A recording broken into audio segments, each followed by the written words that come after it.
Gracias te damos en este momento. Gracias por esta nueva oportunidad que nos regala de reflexionar en tu palabra. Mira, mi Dios, sé que tú en tu misericordia y en tu amor, pues trae bendición a nuestras vidas a través de tu palabra cada vez que nos ponemos a ella. Tu misericordia son nuevas cada mañana. Tu palabra, Señor, siempre nos trae el bienestar de parte de ti. Así es que en este momento no es la excepción y te suplicamos que dirija nuestras mentes, nuestros corazones y que podamos recibir de ti, de tu palabra, lo que tú quieres que nosotros llevemos en el día de hoy. Ayúdanos, mi Dios, dando el discernimiento, dando la capacidad para entender este mensaje de forma tal que nuestras vidas puedan ser bendecidas, que la vida de los que nos rodean pueda ser bendecida y que tu nombre pueda ser glorificado a través de nuestras acciones. Te lo pedimos por Jesucristo, tu Hijo amado, nuestro Señor y Salvador eterno. Amén. El título de la predicación de hoy es Un encuentro transformador, basado en el Evangelio de Lucas, capítulo 19, versículo 1 al 10. Es una historia que es muy frecuente usada para enseñar a los niños. El encuentro de Jesús y Zaqueo. Algunas personas, ¿verdad? Es un tema muy predicado a través de la historia del Evangelio. Y es tan predicado porque este pasaje describe la conversión y el arrepentimiento de un alma. La conversión y el arrepentimiento de un individuo. Ese proceso que se da cuando un ser humano tiene ese encuentro con Jesucristo y puede acercarse a Dios a través de Jesucristo. Ese encuentro que hace que la persona cambie de actitud. Ese encuentro que hace que la persona cambie su manera de vivir, cambie su manera de pensar. Su manera de pensar, su actitud, su manera de vivir, eso lo cambia Cristo. De la manera que pensamos, así actuamos. De la manera que sentimos, así actuamos y así vivimos. Toda nuestra vida gira en torno a cómo pensamos y sentimos. O sea, por eso es importante que nosotros revisemos qué hay en nuestra mente y qué hay en nuestro corazón. Nunca podemos ignorar el valor, el peso que tiene lo que nosotros atesoramos dentro de nosotros para que dirija nuestra vida. Si atesoramos cosas malas, pues nos va a dirigir por un camino malo. Si atesoramos cosas buenas, pues nos va a dirigir por un camino bueno. Y la Biblia, que es la palabra de Dios, nos da ejemplo de que cómo Dios puede bendecir nuestras vidas, cómo lo hizo con personas, con individuos de manera particular y también con pueblos, con grupos completos de personas, con congregaciones. Dios transformó la vida de personas, de individuos y transformó la vida de congregaciones, de personas a través del arrepentimiento que ellos experimentaron en Jesucristo. Un primer ejemplo que podemos ver de un individuo transformado con Dios lo da Jesucristo en un momento para ilustrar la forma como Dios transforma al hombre de manera particular. Lo da cuando relata la parábola del hijo pródigo. Una parábola es una historia que quiere figurar una verdad. Que quiere, o sea, para poder hacer una verdad entendible de forma llana, de forma práctica, el Señor Jesucristo utilizaba parábolas, lo que se llama parábolas. Entonces, para traer esta enseñanza de lo que implica tener un encuentro con Dios, ser salvo, tener arrepentimiento, un encuentro que cambia vida a la persona, Jesucristo lo hizo de esta manera en el Evangelio de Lucas capítulo 15, versículos 18 al 20, ilustrando, diciendo cómo un hijo que se fue de su casa en rebeldía, se fue en rebeldía con su papá y pidió el dinero que le tocaba de su herencia y fue y se lo malgastó por ahí. Y después que reconoció su error y que se vio destruido económicamente, moralmente, se vio destruido, reconoce su error y dice, fallé y tengo que tomar una acción. Entonces vuelve a su padre. Dice el versículo 18 de Lucas 15, este muchacho, que Jesús usa esta figura de este hijo, diciendo que en el momento que se ve confrontado con su pecado, con su falta, el muchacho dice, fallé, y ahora dice, me levantaré e iré a mi padre. Iré a mi padre a quien le fallé y le diré, Padre, yo he pecado. O sea, primero toma la acción, la actitud de decir, ok, fallé, ahora tengo que enmendar mi error. ¿Cómo lo voy a hacer? Primero voy a ir a reconocer mi error donde quien tengo que reconocer lo que es mi Padre. Entonces, Jesús usa este ejemplo para ilustrar lo que es la relación de un individuo con Dios, de cada uno de nosotros con Dios, la relación de un padre a un hijo, la relación de un hijo que está en rebeldía con su padre. Así estamos muchos de nosotros cuando estamos fuera de Cristo, en rebeldía con Dios. Entonces, para que nosotros podamos ver esa bondad de Dios, para que nosotros podamos ver ese amor de Dios que no tiene límite, Jesús usa esta forma para ilustrarnos, porque el individuo que cambia de actitud en cuanto a lo que está haciendo, se arrepiente y trae bendición, no solamente para él, sino también para su entorno. Este muchacho se arrepintió y trajo bendición a su vida, pero también trajo bendición a la casa de su padre, a la casa de los suyos, porque su actitud impactó positivamente lo que es cometer un error, arrepentirse y enmendarlo.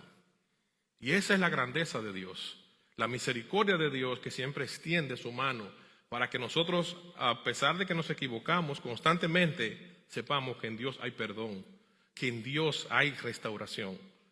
O sea, que Dios en su bondad puede alcanzar a individuos, a personas, y también puede alcanzar a grupos de personas. Un ejemplo de cómo Dios puede alcanzar grupos de personas, pueblos completos, es un ejemplo que está en la iglesia de los Corintios. La iglesia de los Corintios se ve, su historia está reflejada en la Biblia en dos secciones, primera y segunda de Corintios. Vemos en una primera carta de Corintios cómo el escritor, el apóstol Pablo, hace una amonestación a los hermanos de esta iglesia por su conducta. Lo amonesta, en otras palabras, lo regaña por la conducta que están teniendo y con la amonestación que les dio, que fue bastante fuerte, los hace sentirse tristes por el regaño tan fuerte que le dio. Pero vemos en la segunda carta cómo se refleja la actitud de estos hermanos cuando ellos cambian y utilizan esa amonestación para bien, para reflexionar en su mal. En la segunda carta dice el apóstol Pablo en 2 Corintios 8, del 8 al 10, él dice, en la primera carta los reprendí severamente por sus pecados. O sea, le está diciendo, yo sé que en la primera carta yo a ustedes los regañé bastante fuerte por los pecados que estaban cometiendo. Dice, en la segunda, dice, se alegra, ahora dice en la segunda carta, me alegro porque ustedes han mostrado tristeza por arrepentimiento. O sea, ellos pudieron, a través de esa amonestación que le trajo tristeza, arrepentirse. Y ese arrepentimiento le trajo una comunión recuperada con Dios. Porque muchas veces Dios utiliza formas para llamar nuestra atención y para corregir nuestras acciones. Y este fue el caso de la iglesia de los Corintios. Toda una iglesia, todo un pueblo, todo un grupo de personas fue amonestado por sus acciones y su reacción fue positiva, fue reconocer su falta, arrepentirse y volver a Dios. Entonces ahora el apóstol dice, ahora yo me alegro porque ese sufrimiento que le ocasionó mi amonestación trajo en ustedes arrepentimiento. Entonces Dios puede transformar la vida de una persona y de grupos de personas, de individuos por completo. Y en la reflexión de hoy vemos como la Biblia enseña que cuando hay un encuentro verdadero, como dice el tema de la reflexión de hoy, con Jesucristo, Dios transforma tanto, como decíamos hace un rato y recalcamos, a individuos como a personas. Dios transforma, cambia nuestra actitud, cambia nuestra forma de pensar, cambia el sentir de nuestro corazón. Y leemos en la cita de hoy que tenemos de Lucas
quizás si estaba a una cierta distancia no podía verlo porque su estatura no se lo permitía. O sea, tenía esos impedimentos.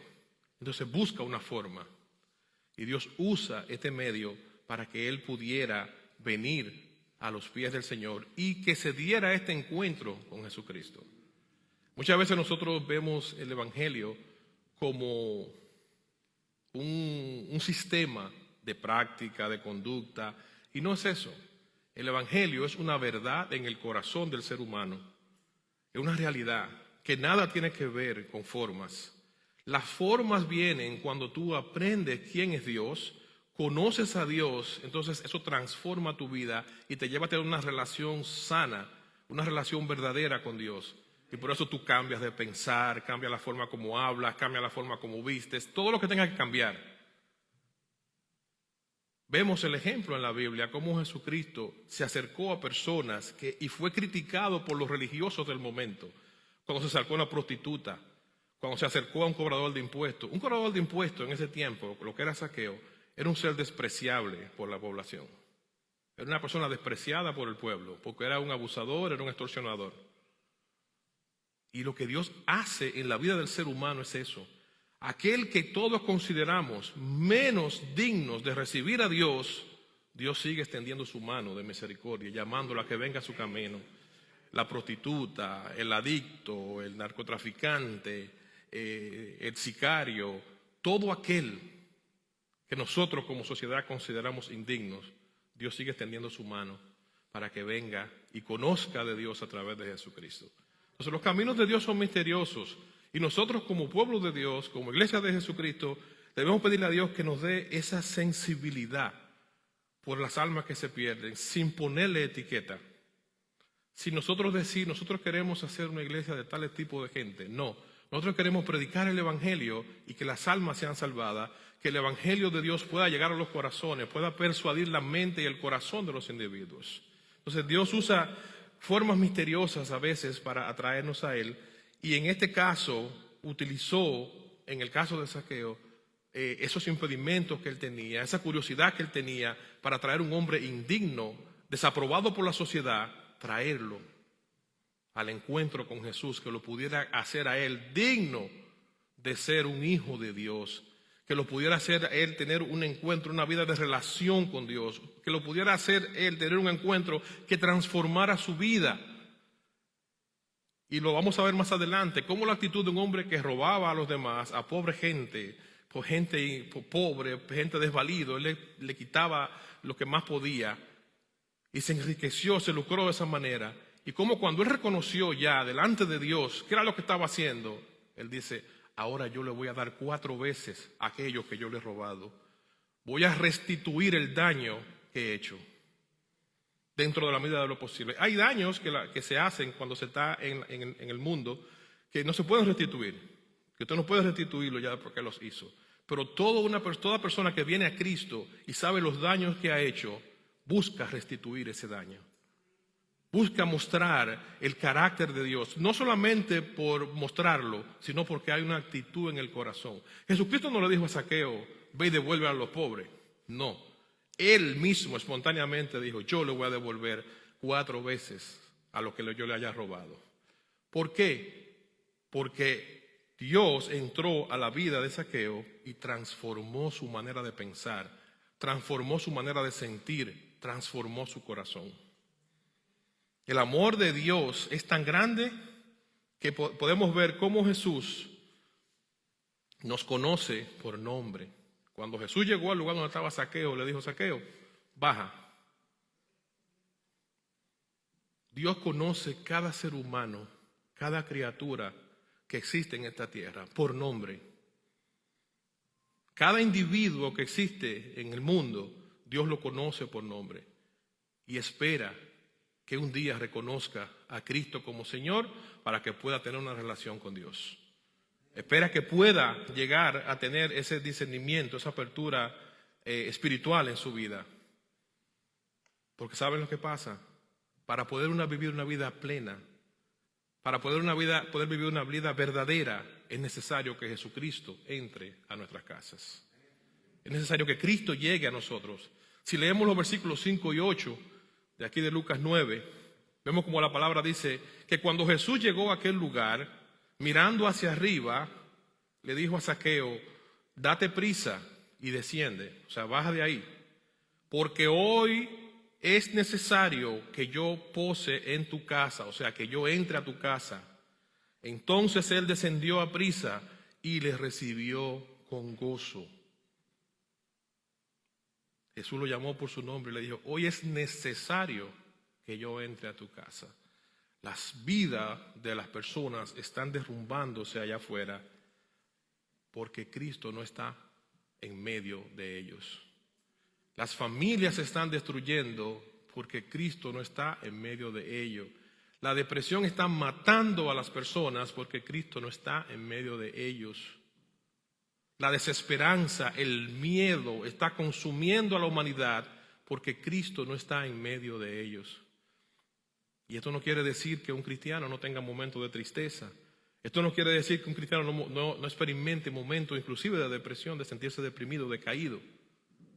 Pero no se queda ahí, porque su vida depende de Dios. Vive una vida de esperanza en Jesucristo. Vive una vida no dependiendo de cosas circunstanciales ni terrenales, porque todo lo que está aquí se queda. Todo lo que está aquí es pasajero. Todo lo que vivimos se va a quedar. En el mismo momento que nosotros cerramos los ojos, dejamos de existir, todo se queda. Entonces, todo es pasajero. Usted hoy tiene, mañana no tiene. Momentos de gloria, momentos de debilidad, momentos de grandeza, momentos de pequeñez, momentos de abundancia, momentos de escasez. Tenemos muchas situaciones en la vida, momentos en la vida donde experimentamos alturas y experimentamos momentos también de mucha debilidad y de mucha necesidad. Experimentamos momentos difíciles, pero cuando Cristo viene a la vida nuestra, como dice en este versículo 6, nosotros experimentamos un verdadero gozo. Cuando vemos en el versículo 6, cuando dice que Zaqueo descendió a prisa, cuando Cristo tocó a su puerta, le dijo, hoy yo quiero entrar en tu casa. Cuando la Biblia usa el término tu casa, se está refiriendo al individuo y a todo su entorno. En aquel entonces, que se escribe la historia bíblica, cada persona tenía una casa y tenía sirvientes, tenía criados, tenía obviamente sus hijos, su esposa, tenía toda una familia, pero aparte tenía otros agregados a la familia. Entonces eso se conocía como su casa, su entorno. Esposa, hijos, empleados de la casa, criados, todo eran parte de su casa. Cuando el evangelio, cuando Dios entra por la cabeza, esa cabeza que está dirigiendo, entonces hay esperanza. Porque el que está dirigiendo bajo los principios de Dios y su palabra. Cuando Jesucristo le dice a Zaqueo, hoy es necesario que yo entre a su casa, no solamente se está refiriendo a él como individuo, es a todo el que está al lado de él. Toda su gente que están, a las cuales él dirige, de las cuales dependen de él. Y ese es el beneficio. Y él cuando recibe el llamado de Dios a través de Jesucristo, dice la Biblia que gozosamente él descendió a prisa y le recibió con gozo, o sea, con alegría. Él le recibió con el deseo de que Jesucristo entrara a morar a su vida. Parece que Zaqueo estaba en ese momento donde el ser humano se pone reflexivo, donde usted dice, alcancé esto, he logrado esto, estoy aquí, estoy allí, me he afanado por todo esto. ¿Qué es lo que me falta? ¿Qué es lo que me falta para estar completo? Y como decíamos el domingo pasado, en la predicación del domingo pasado, ¿qué le da sentido a mi vida?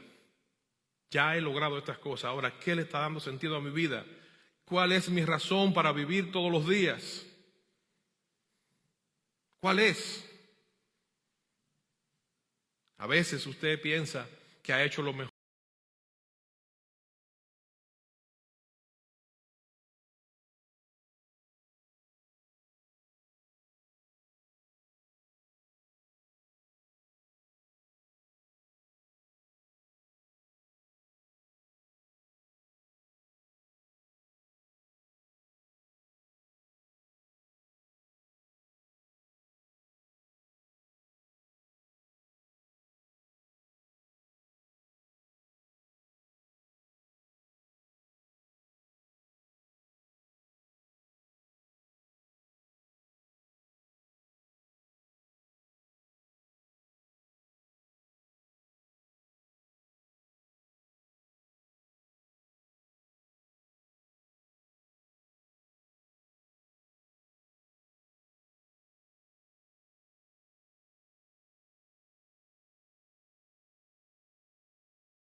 Hay personas, yo recuerdo ir de vacaciones a la casa de mi abuela cuando era niño.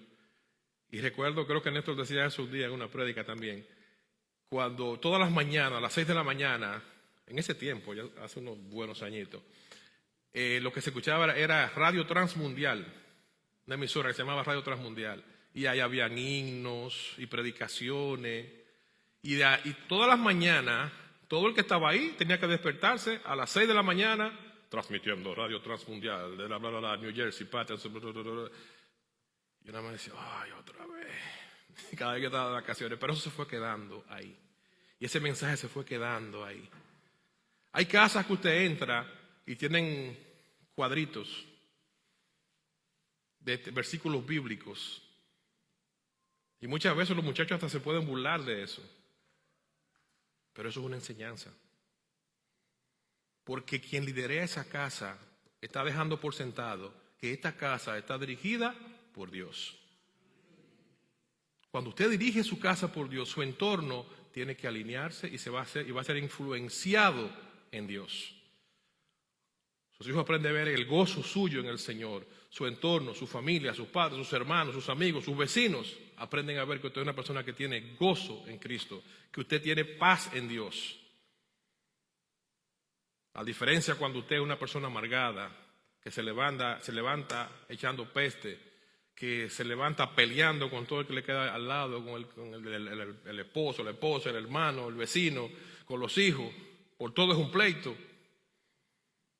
No hay paz. Hay una zozobra. Y como siempre decimos cada semana, busquemos la paz de Dios. La paz de Dios la da Jesucristo. El gozo que Dios produce en nuestros corazones es ese gozo que nos da la paz y que nos hace influenciar esa paz de Dios en otros. Cuando la salvación entra en nuestra casa, hay paz, hay amor, hay armonía, porque la forma de pensar, de sentir y de actuar ha cambiado. Amén. La salvación cuando entra en nuestra casa, como dice el versículo 9, que dice que cuando Jesús le dijo a Zaqueo, hoy ha venido la salvación a esta casa, por cuanto él también es hijo de Abraham. Cuando llevamos a Jesús a nuestra casa, tenemos una promesa de parte de Dios. No es solamente que podemos inferir que Dios nos va a bendecir.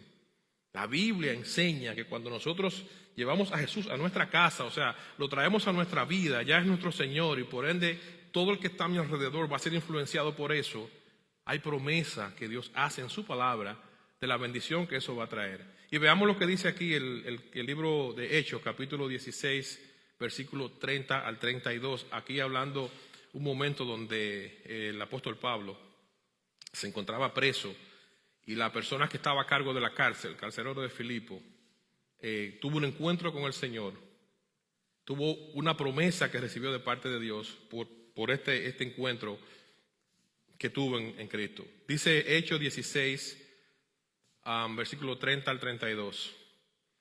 Y sacando el carcelero a Pablo, y sacándolos les dijo, a Pablo y a los que lo acompañaban, señores, es el carcelero cuestionando a dos hombres que están presos y que tienen un gozo y que están cantando himnos, que tienen una tranquilidad. Y el carcelero dijo, pero ¿y estos hombres? Presos, sometidos a toda esta tortura y tienen esta paz, esta tranquilidad. Entonces ese testimonio impactó al carcelero y él le dice, señores, ¿qué debo hacer yo para ser salvo? Esa salvación que ustedes predican, esa salvación que ustedes muestran, que ustedes muestran esa paz, esa tranquilidad, que ustedes muestran esa calma en medio de una situación tan difícil. ¿Qué yo debo hacer para tener eso? Y ellos le dijeron, cree en el Señor Jesucristo y serás salvo tú y tu casa. Creer no es solamente un conocimiento, creer es vivir. Creer es experimentar cambio. Cuando yo creo en algo, cuando yo estoy persuadido de algo, cuando yo tengo convicción en algo, yo experimento cambios en mi vida porque ese creer, esa convicción cambia mi forma de pensar, de sentir y de actuar. Cambia mi corazón, cambia mi mente. Por eso le dice, cree en el Señor Jesucristo y serás salvo tú y tu casa. y le hablaron la palabra del Señor a él y a todos los que estaban en su casa. O sea, le predicaron no solamente a él como carcelero, sino a todas las personas que moraban en su casa, su entorno. Cuando la cabeza y los que dirigen una casa son transformados por Dios, reciben salvación. Y quienes ellos dirigen son influenciados por esta bendición. La cabeza, cuando nosotros dirigimos, tenemos una gran responsabilidad. Pero una gran responsabilidad que cuando la llevamos en Cristo, cuando la llevamos guiados por el Señor, trae bendición a la vida y a la vida de los nuestros. ¿Qué más quiere una persona que ver su familia prosperada en todo el sentido? ¿Qué más quiere ver una persona que ver su descendencia bien? Verlos tranquilos, verlos bien. Pero cuando ese bienestar comienza por usted, dirigido por Dios, hay promesa de parte de Dios. Y no quiere decir que todos se van a convertir a Cristo, sino que la bendición suya va a ser un ejemplo, va a ser un modelo y va a ser una influencia para ellos. Porque la cabeza se está dirigiendo por esa ruta. Porque la cabeza está poniendo las pautas. En todo lugar hay un liderazgo, hasta en el reino animal. Muchas especies de animales tienen un macho alfa que va adelante y traza las pautas del grupo. Los ejércitos tienen un comandante, los países tienen presidente, las ciudades tienen un alcalde. Todos los lugares, los grupos tienen un liderazgo, tienen alguien que guía. Los hogares tienen padre y madre que guían ese hogar. Pero cuando esa cabeza ha creído en Jesucristo y está siendo guiada por Jesucristo, dice la Biblia que van a ser salvos, van a tener promesa de salvación en medio de ellos. Entra por la matriz y va a ir regando. Es como cuando usted agarra una planta y le va alimentando la raíz. Las extensiones de esa raíz se van a ir dando saludables. Cuando usted lo abona, lo cuida, le echa agua, le quita cualquier tipo de maleza, de polilla que esté afectándolo. Las raíces que van creciendo van saludables, van de manera saludable, van creciendo. Esa influencia se va propagando. Cuando hay padres y madres que cuando están hablando con sus hijos, siempre están recordándole las promesas de Dios, siempre están recordándole que se acerquen a Dios, eso resuena en la cabeza. Una de las influencias más grandes que tiene un ser humano son las influencias de sus padres, quienes lo formaron.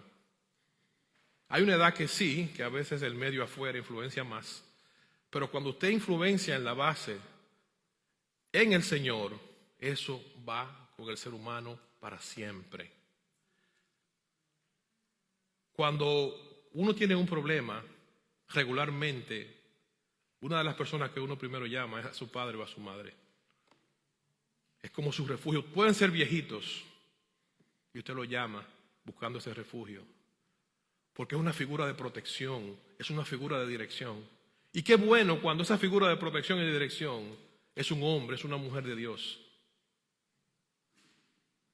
Qué bueno cuando un hijo suyo le puede decir a usted: papi, mami, ora por mí, por esto o por aquello.